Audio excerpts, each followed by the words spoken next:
kwamba Bwana anapozungumza na sisi, kwanza anazungumza kutokea ndani, sio nje, kwa sababu kumbuka, yeye na roho yako nimekuwa ni mmoja, na kwa maana hiyo anazungumza kupitia kitu kinaitwa conscience ama dhamiri yako. Hilo ni la kwanza. Pili, hazungumzi kwa vishindo.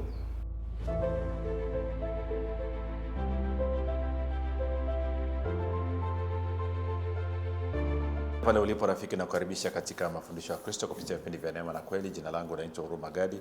Ninafuraha kwamba umeweza kuungana nami kwa mara nyingine tena ili kuweza kusikiliza kile ambacho Bwana wetu Yesu Kristo ametuandalia.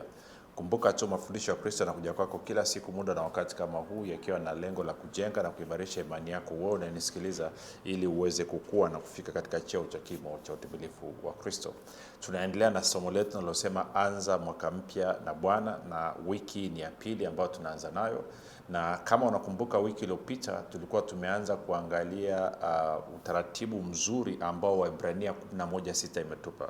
Kumbuka Waebrania 11:6 inasema kwamba pasipo imani haiwezekani kumpendeza, kwa maana wale wamwendeao Mungu lazima waamini kuwa yuko na kwamba huwapa thawabu wale wamtafutao kwa bidii. Kwa hiyo kuna mambo kadhaa tulikuwa tumeanza kuyazungumza, na leo tutaendelea katika uwanda huo wa Waebrania 11:6 ambapo tutakuwa tumepata utaratibu mzuri wa namna ya kutafuta ama ushiriki wa uwepo wa Bwana katika maisha yetu ya kila siku, na kwa maana mwaka unaofuata, mwaka huu unaokuja unakuwa ni mwaka ulio mzuri sana sana. Kumbuka tu mafundisho yanapatikana katika YouTube channel yetu inaitwa Mwalimu Huruma Gadi. Ukifika pale usahau kusubscribe, kulike pamoja na kushare. Lakini pia kama ungependa kupata mafundisho kwa njia ya sauti, tunapatikana katika mtandao wa kijamii wa Telegram. Telegram inafanya kazi kama WhatsApp. Unaweza ukatuma ujumbe mfupi tu ukasema ni unge, nawe ukaunganishwa. Namba ni 0789500242, 0789500242. Nitoe shukrani za dhati kwa Mungu kwa ajili ya kwako wewe ambao umefanya maamuzi ya kuwa mwanafunzi wa Kristo, na hivyo unafuatilia mafundisho ya Kristo kupitia vipindi vya neema na kweli kila siku. Lakini zaidi ya yote, kwa sababu ya utii wako kwa Kristo, basi unahamasisha na wengine nao kuwa wanafunzi, kwa maana hilo ndilo agizo tulipewa na Bwana wetu Yesu Kristo.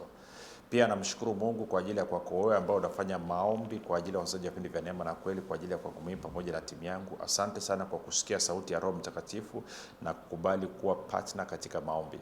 Na mwisho, namshukuru Mungu kwa ajili ya kwako wewe ambao umefanya maamuzi ya kuwa partner na vipindi vya neema na kweli. Unachangia gharama za kupeleka injili kwa njia ya redio ili watu wengi zaidi waweze kufikiwa. Kumbuka tu namna ambavyo maisha yako yanaguswa na kubadilishwa, ndivyo wengine pia nao wangependa kuguswa na kubadilishwa. Na ni wewe na upendo wako na utii wako kwa Yesu Kristo ndio unawezesha watu wengi zaidi wanafikiwa na maisha yao yanabadilika, na hivyo wanamtukuza Mungu, na hivyo mazao yako ya haki pamoja na neema ya Kristo vinaendelea kuzidishwa na kuongezeka sana sana katika maisha yako. Baada ya kusema hayo, basi kumbuka mstari wetu tunaosimamia ni Zaburi ya 105 mstari wa 4. Anasema mtafuteni Bwana na nguvu zake, tafuteni uso wake siku zote.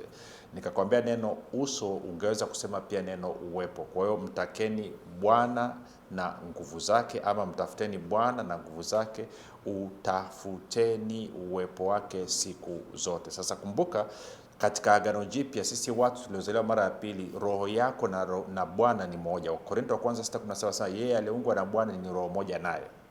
Lakini pia Wakorintho wa kwanza mlango wa 12 ukianza mstari wa 12 mpaka 13 inazungumza kwamba pia wewe ni mwili wa Kristo, ama ni kiungo katika mwili wa Kristo. Kwa hiyo ungeweza kusema roho yako na mwili wako ni mmoja, vimeunganika na Kristo. Lakini tunachokizungumzia hapa ni kumtafuta Bwana na nguvu zake, maana yake ni kutafuta ushiriki wake katika yale yote ambayo unayafanya. Kumbuka tuliangalia story ya Daudi wakati anampa maelekezo mwanae Solomon. Pamoja na kwamba Solomon alikuwa amekabidhiwa kila kitu kuanzia vitendea kazi mpaka watenda kazi, lakini bado baba yake Daudi alimwasa na kumwambia kwamba hakikisha umetafuta uwepo wa Bwana.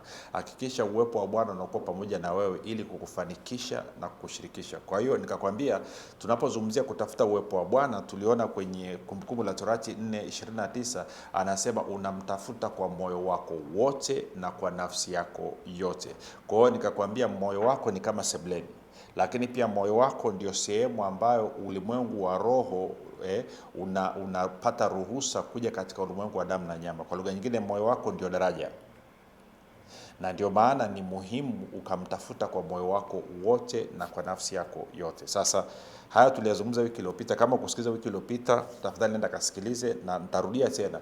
Najua ulitamani nikwambia hatua 5 6 za kufuata ili uweze kuanza na Bwana mwaka mpya, lakini haya nayokueleza ni ya muhimu. Lazima mimi na wewe tufike mahali tuhakikishe kwamba Bwana anashiriki katika maisha yetu, katika mambo makubwa na mambo madogo. Sasa kumbuka, yeye hana makubwa na madogo. Sisi ndo tuna makubwa na madogo, kwa sababu yeye anaweza yote. Tunaenda sawa? Sasa Waebrania 11 nitaka tuende pale tukaangalie tena. Kumbuka Waebrania 11 mstari wa 6, story yake imeanzia kwenye mstari wa 5, ambapo inasema kwa imani Enoko alihamishwa asije akaona mauti, wala hakuonekana kwa sababu Mungu alimhamisha, maana kabla ya kuhamishwa alikuwa ameshuhudiwa kwamba amempendeza Mungu. Lakini pasipo imani haiwezekani kumpendeza, kwa maana mtu amwendeaye Mungu lazima aamini kwamba yeye yuko na kwamba huwapa thawabu wale wamtafutao. Mstari huu wa 6 nikisoma kwenye Biblia ya tafsiri ya Neno, napenda alivyouweka zaidi. Neno anasema hivi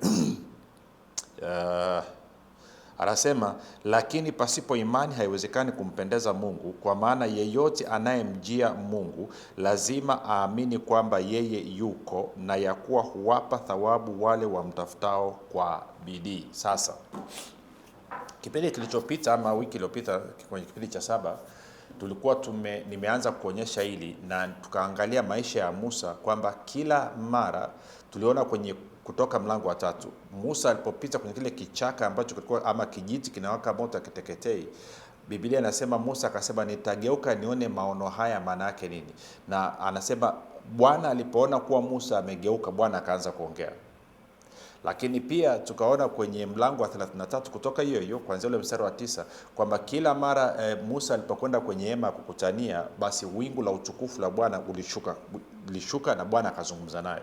Kwa hiyo nikakuonyesha kwamba muda wowote utakapochukua hatua kumgeukia Bwana katika moyo wako na katika fikra zako, ambapo inawakilisha nafsi yako, yuko tayari kufanya ushirika na wewe. Sasa kuna kitu nikielezea hapa, na nitaelezea na unaomba unisikilize, kwa sababu kabla sijafika mbali, kwa bahati mbaya Wakristo wengi sana wamekuwa wakitafuta kusikia sauti ama Mungu kuwasemesha kwa sauti. Na nikizungumzia sauti ni kama hii sauti unaonisikia nayo.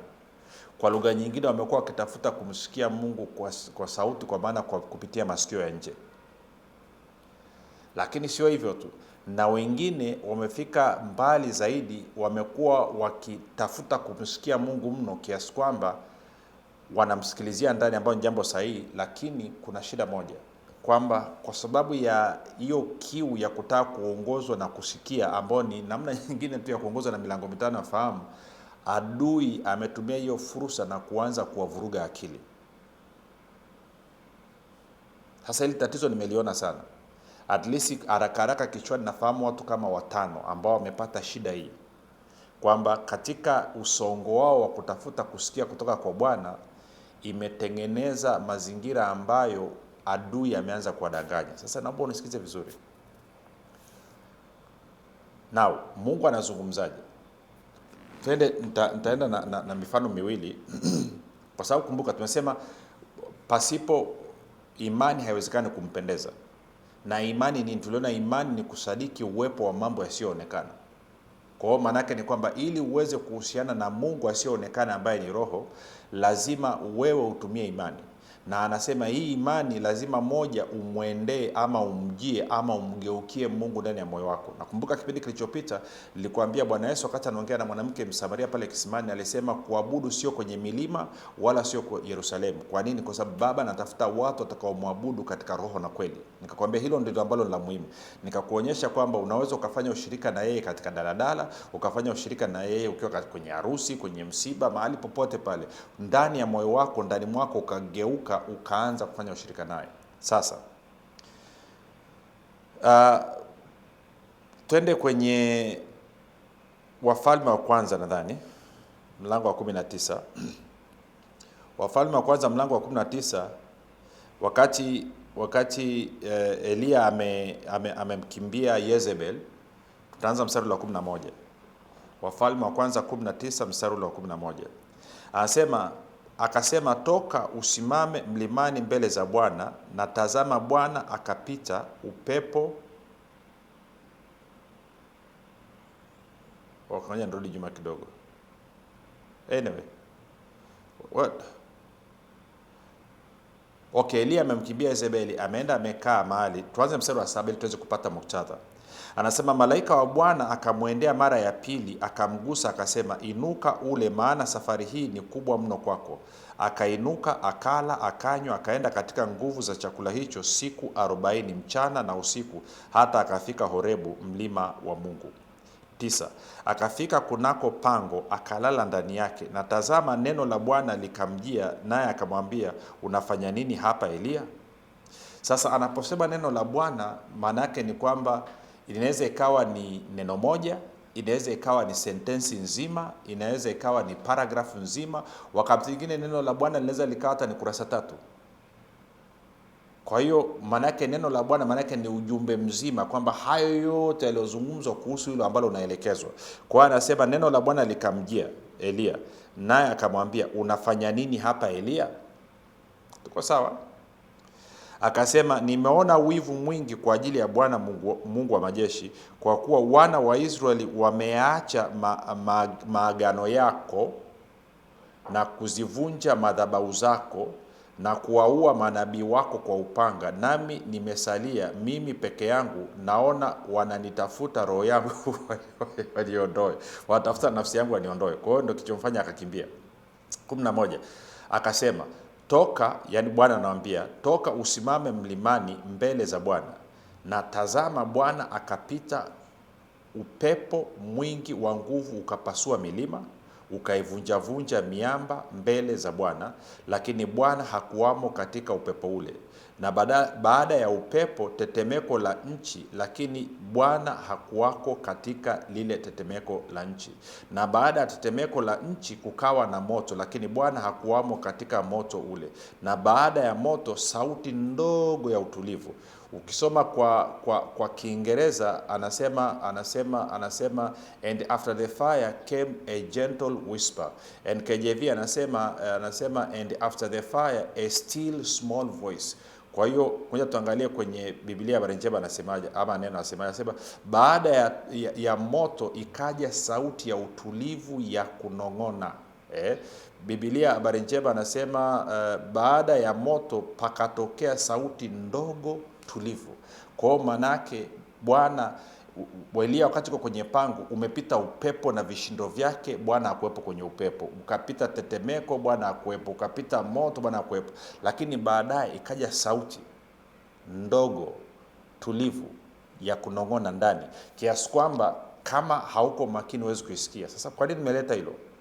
Kwamba Bwana anapozungumza na sisi, kwanza anazungumza kutokea ndani, sio nje. Kwa sababu kumbuka, yeye na roho yako nimekuwa ni mmoja. Na kwa maana hiyo anazungumza kupitia kitu kinaitwa conscience ama dhamiri yako. Hilo ni la kwanza. Pili, hazungumzi kwa vishindo. Hazungumzi kwa vishindo. Hamna sarakasi. Hamna mbwembwe. Hamna makelele. Ndio maana watu wengi wanashindwa saa nyingine kumsikia ama wanashindwa kuona. Na watu wengi wanashindwa kumsikia, wanashindwa kuona kwa sababu ndani mwao hakuna utulivu wa kutosha. Mtu anakwenda mbele za Bwana alafu yuko busy, anataka kulazimisha Bwana aongee. Na kumbe tatizo sio kumlazimisha Bwana aongee. Tatizo hapa ni kwamba wewe hausikilizi. Sasa ngoja nifafanue. Baraka ya mambo tunaenda nayo taratibu. Iko hivi. Anasema kumbuka. Okay, ngoja turudi nyuma kidogo, maana kuna vitu vingi vya kuzungumza hapa, vya kupakua wenyewe wanasema. Sasa kumbuka, tumeona kwamba neno la Bwana limemjia Elia na kumuuliza unafanya nini hapa? Tuko sawa? Angalia ule mstari wa 7 na wa 9, sorry. Neno la Bwana limekuja kweli. Kwa hiyo maana yake ni kwamba kuna namna ambavyo katika shughuli zake za kila siku wazo limekuja, ambaye ndio neno la Bwana. Bwana amezungumza naye. Kwa hiyo maana yake ni kwamba kuna namna ambavyo Elia alikuwa anajua Bwana anavyozungumza naye. Lakini nataka uone tofauti ya ule mstari wa 9 na tofauti ya mstari wa 11.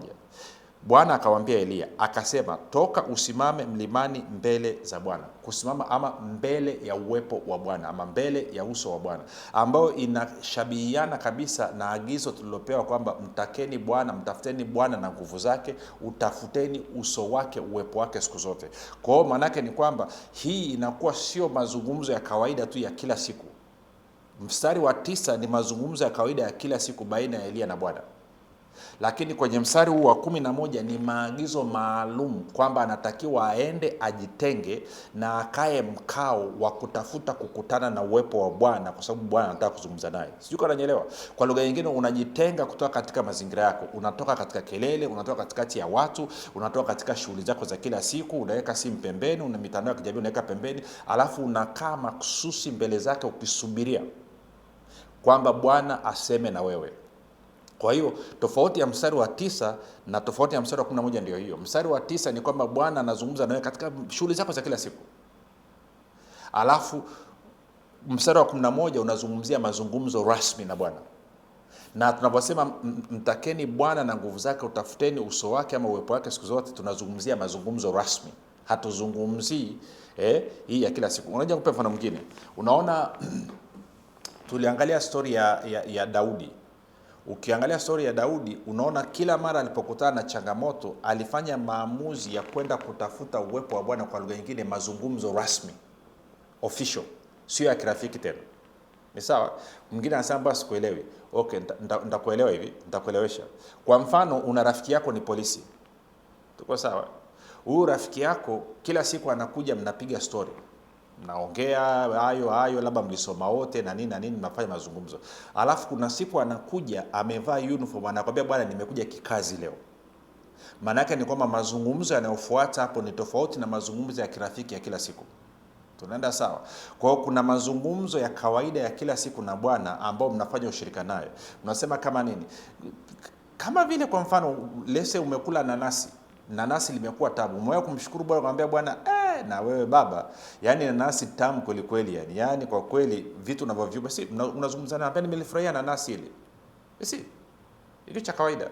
Okay, unasema kwa nini mtu akupa zawadi ukifurahia unaenda unamwambia nashukuru, asante, zawadi nzuri, nimeipenda. Kwa nini huyu Mungu baba yako akupa kitu humshukuru na kumfurahia na kumwambia asante?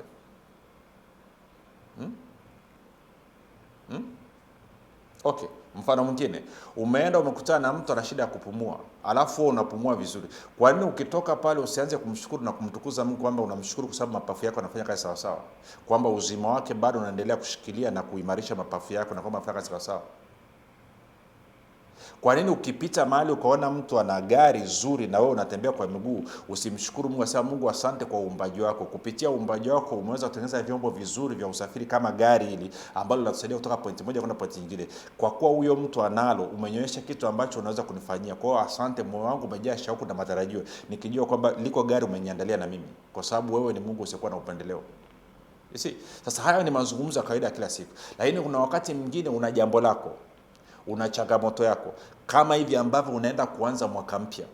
Huu mwaka unaokuja hutaki uwe kama mwaka huu ulioko. Unataka mwaka unaokuja uwe ni mwaka ulio mzuri, uliojaa mafanikio, uliojaa ustawi. Kwa maana hiyo unakwenda sasa kutafuta uwepo wake rasmi, kama mstari wa 11 unavyosema. Sijui kama unanielewa ninachozungumza sasa. Akasema toka usimame mlimani mbele za Bwana. Na kusimama mbele za Bwana wengi hatuelewi. Kuna maana ndo umekwenda, kuna namna mbili. Kuna namna ya kuenda unakaa kimya kama ambavyo nitakuonyesha, lakini kuna wakati mwingine ili uweze kutuliza akili yako unaanza kwa kumfanyia Bwana ibada. Ukisoma Kumbukumbu la Torati 10 mstari wa 8 anasema kabila la Lawi lilichaguliwa ili lisimame mbele za Bwana, ili litumike mbele za Bwana.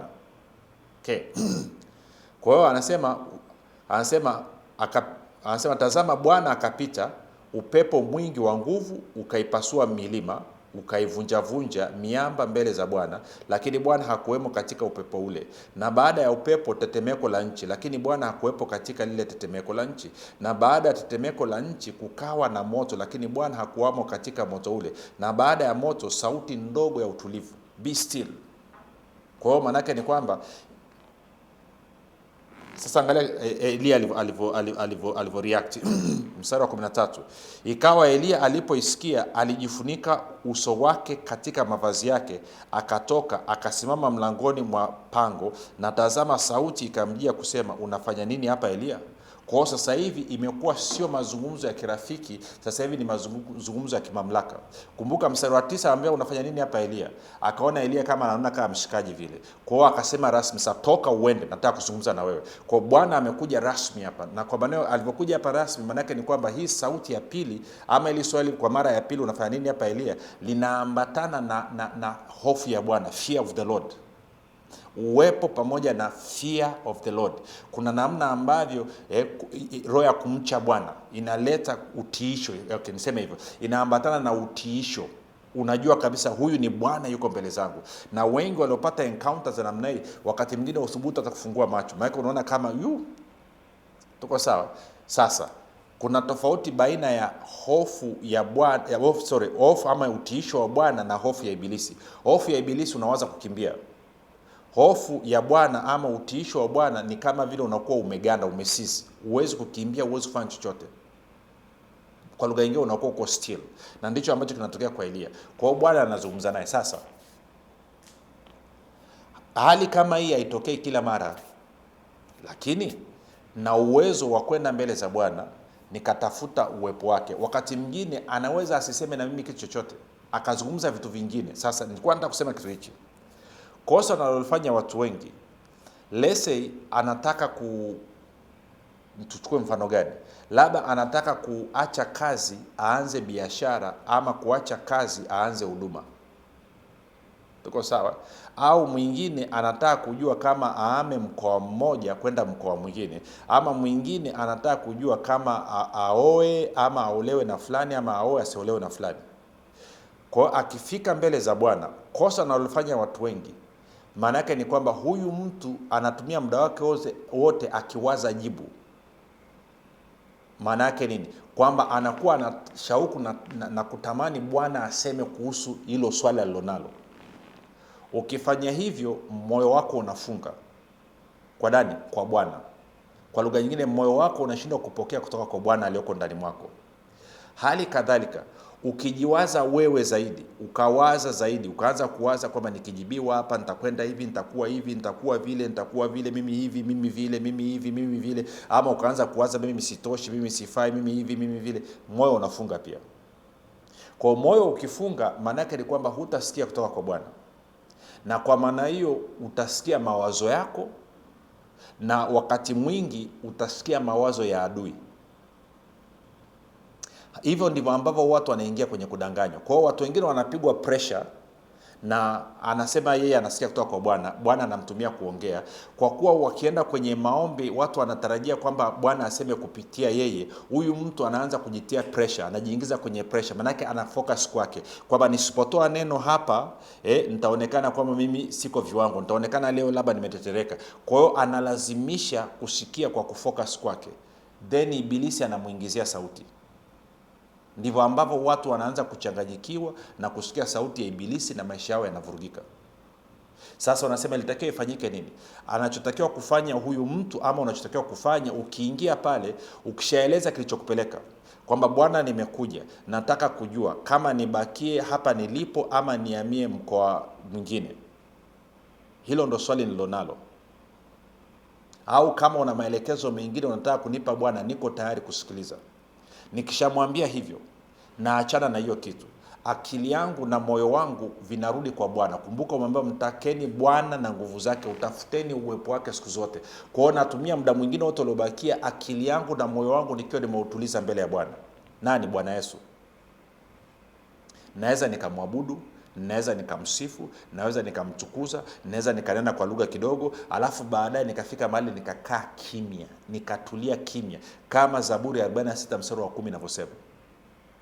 Nikitarajia kwamba Bwana Kama ana kitu cha kusema ataniambia, kama ana kitu cha kusema isokee, kwa sababu niko mbele zake, niko mbele ya uwepo wake.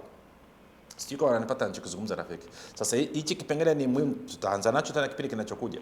Lakini hilo ndo nataka ulione. Kwa hiyo watu wengi ambao wamedanganywa, sasa mbona nilimsikia Mungu lakini haijatokea? Wewe hukumsikia Mungu, ulisikia akili zako mwenyewe ama ulimsikia adui. Na wengine tunaogopa majibu ya Mungu yanaweza akawa kinyume na vile ambavyo tunataka, na kwa maana tunafunga moyo. Kwa nini? Kwa sababu tumefundishwa vibaya kuhusu mapenzi ya Mungu. Nasema umegusa mambo mengi sana. Ndio raha ya hili somo. Ndio maana tuna vipindi kadhaa vya kujadili hili. Kwa hiyo Elia hakukutana na kishindo kwa maana ya sauti yenye kishindo. Ilikuwa ni sauti ndogo, mwanana, mororo, tulivu. Na akatambua uwepo wa Bwana. Jina langu naitwa Huruma Gadi. Yesu ni Kristo na Bwana. Tukutane kesho muda na wakati kama huu.